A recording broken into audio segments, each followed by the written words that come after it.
Sally Yates bound to have nightmares after what law professor just declared by US4Trump.com.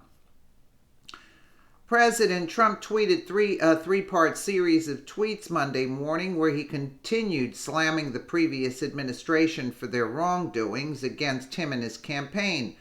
President Trump's tweets quoted constitutional law professor Jonathan Turley, who appeared on Fox and Friends Monday morning and called for an investigation into the FBI's probe into Trump's campaign.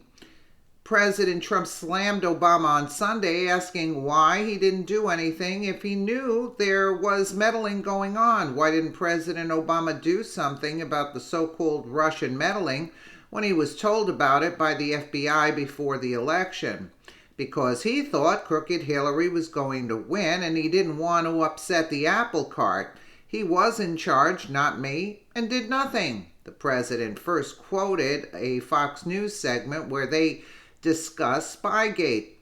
He tweeted, "The president deserves some answers. Fox News in discussing Spygate."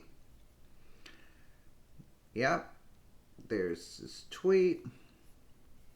President Trump then quoted we already said that. And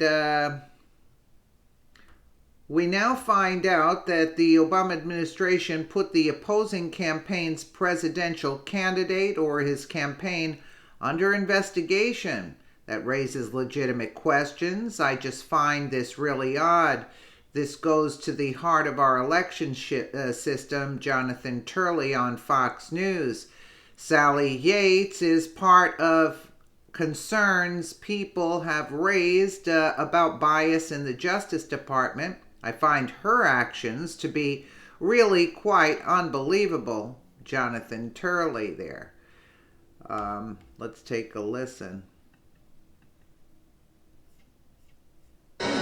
Former Obama officials now playing defense over allegations of a politically orchestrated spy ring to jeopardize President Trump's campaign.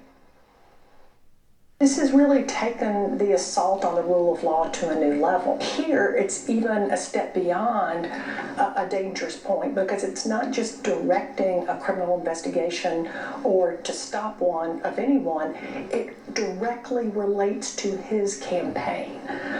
That's truly unprecedented. But doesn't the president have enough evidence to call for an investigation? Let's ask the constitutional law professor at George Washington University, Jonathan Turley. Jonathan, good morning. Thank you for coming in on Memorial Day. Thank you. My pleasure. So, what do you say? Well, I think the president has raised a legitimate issue. I don't agree with how he did it. But to say that we shouldn't investigate this matter, I think is rather bizarre. You know, roughly half this country voted for this president. We now find out that the Obama administration put the opposing campaign's presidential candidate or his campaign under investigation.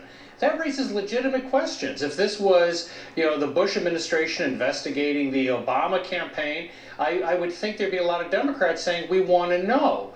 And so I just find this really odd, the idea that we shouldn't get the answer as we're going to get from the Inspector General.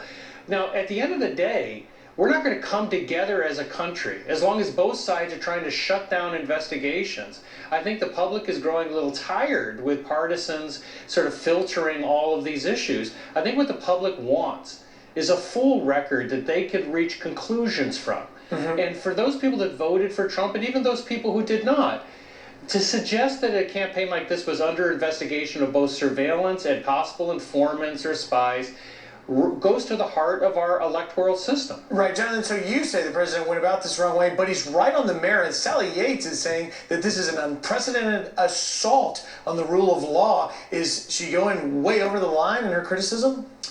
Well, I'm afraid that it's a rather ironic statement because she is part of the concerns that people have raised about a bias in the Justice Department. She told an entire department to stand down and not to defend the president's first immigration order. At the time, I said that she was fired for good cause. I still believe that. I find her actions to be really quite unbelievable. Courts have divided on this issue. We're going to get a ruling soon from the Supreme Court. but you don't tell an entire department to stand down and not support a president of the United States. Right. And that type of action really fuels this sort of deep state narrative that people have said. I don't know what the truth is about this investigation, but I definitely want to see what the truth is. That's right, Jonathan. Sally Yates was fired for not enforcing the president's travel ban, just so our viewers are very clear on what happened. We only have a few seconds left, but do you believe Sally Yates should be made to appear, possibly subpoenaed by some of these House Judiciary and Oversight Committees investigating this? Well, I've always been an advocate for complete transparency. I think we should get everyone involved get them on the record, and get that record to the public. Because at some point, we're going to have to come back together as a country. This division is getting deeper, and it's because politicians on both sides are playing games with these investigations. Boy, that's a very important point. Jonathan Turley, professor at George Washington University, thank you very much for joining us. Thank this you. is World Day. Thanks. And I like to know, who is Sally Yates to tell people to stand down when the president makes an order, and she's out there telling people to stand down in her department? I mean, really? And she's still relevant? Not only should she have been fired, she should have been prosecuted, because she had taken an oath to follow rules, right? She doesn't follow rules. She should be prosecuted along with the rest of the traitors in this country. I mean, enough is enough. I can't believe what's going on. Let me know what you guys think in the comments below. And again, thank you so much for watching.